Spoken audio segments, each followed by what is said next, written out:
नमस्कार साथियों। आज हम जो टॉपिक पढ़ने वाले हैं वो है संधि।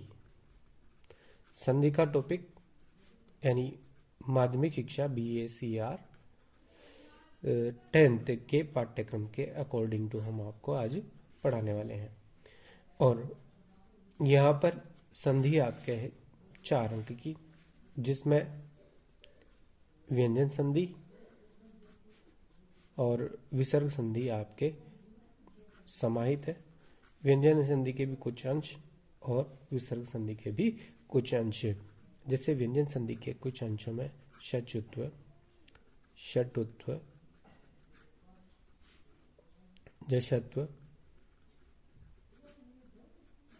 चरत्व और अनुस्वार संधि है। जबकि विसर्ग संधि में विसर्ग लोप,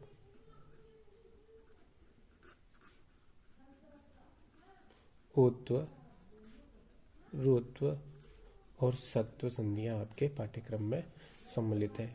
इसलिए अति संक्षिप्त कोर्स होने के कारण आपको 2 नंबर यहाँ से मिलेंगे और 2 नंबर आसानी यहाँ से मिलेंगे, और इनको हम वे बहुत ही सरलता से प्राप्त कर सकते हैं।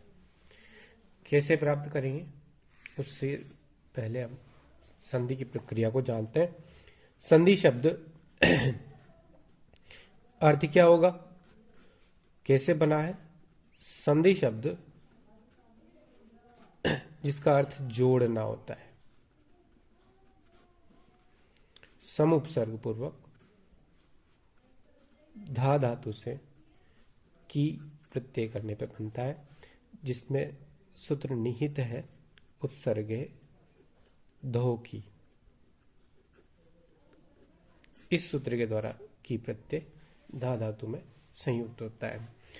अब आती है संधि की परिभाषा। वस्तुतः संधि की परिभाषाएं आपने बहुत पढ़ी होगी कि जहां 2 वर्णों के परस्पर मिलने के पश्चात जो परिवर्तन होता है उसे संधि कहते हैं। पर विस्तार से न पढ़ करके आपको तो केवल जानना है, और जानना भी सटीक तरीके से है, इसलिए हम पढ़ते हैं।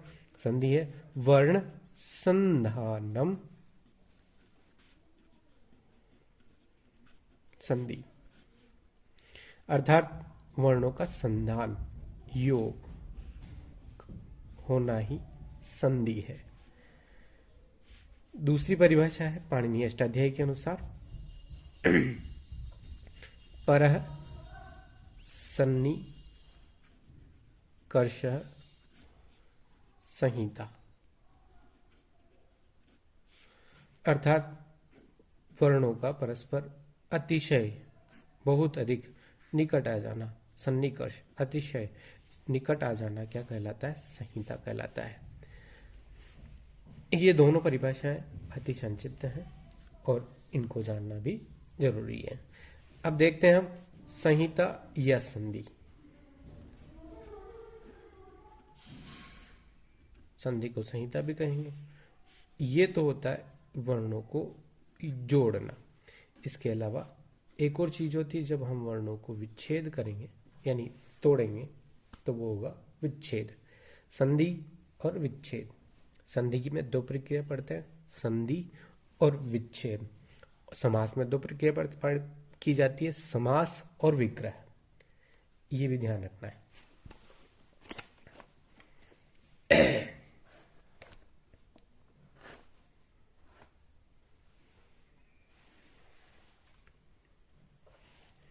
आगे की प्रक्रिया में हम पढ़ते हैं। संधि तो पढ़ते हैं, होती भी है, पर कहाँ होती है?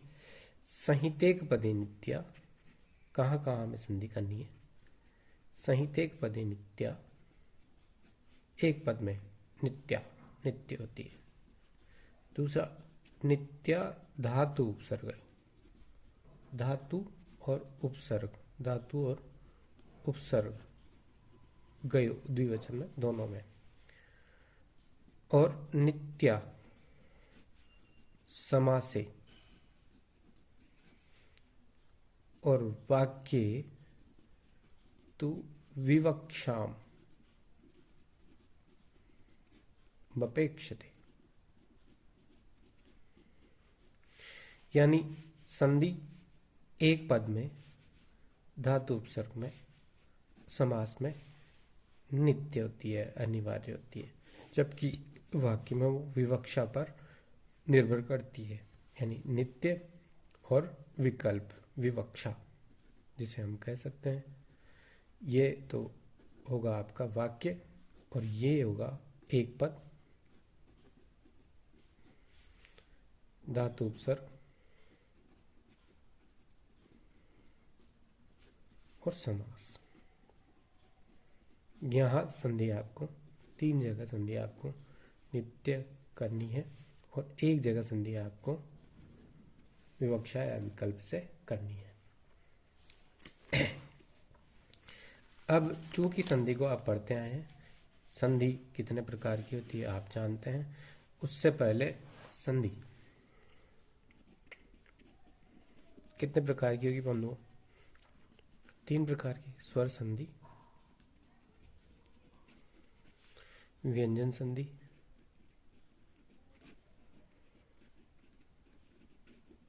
और विसर्ग संधि।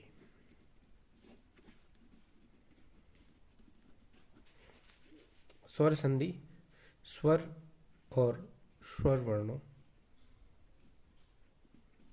के मेल को स्वर संधि कहते हैं।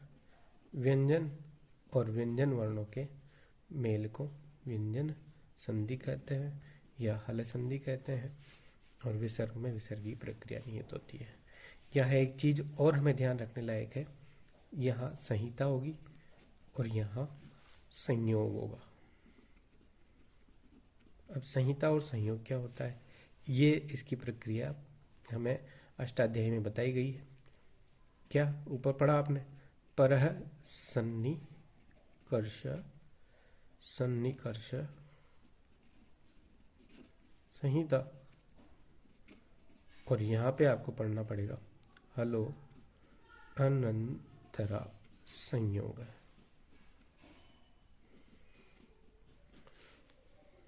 विसर्ग ससजुसोरु खरवसानीय विसर्जनीय इत्यादि।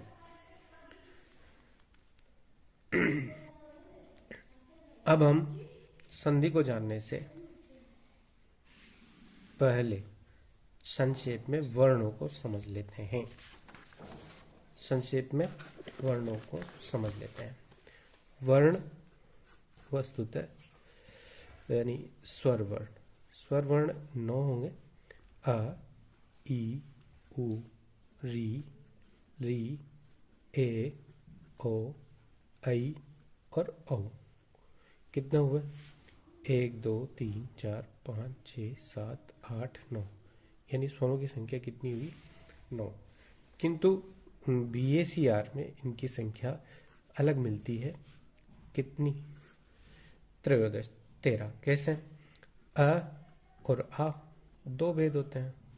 ई और ई 2 भेद होते हैं। उ और उ 2 भेद होते हैं। री और री 2 भेद होते हैं। री केवल ह्रस्व होता है और ए, ओ, ऐ और ओ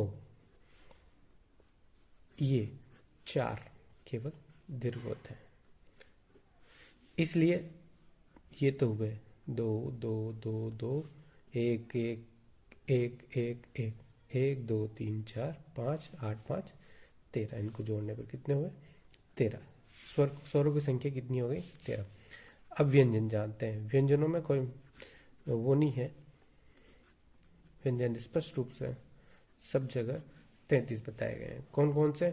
स्पर्श वर्ण कितने? 25। कादयो, मावसाना, स्पर्शा। कैसे? क से लेकर म तक।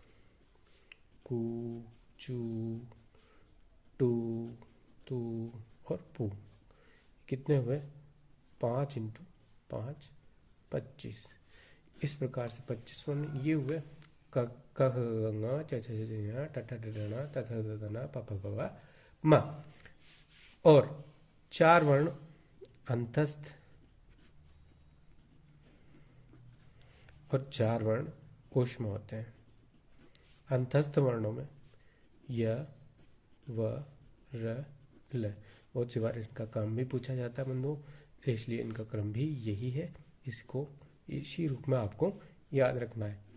श, श, स, ह। इसका क्रम भी पूछ सकते हैं, स पहले श पहले, तो इसका क्रम भी आपको याद रखना है।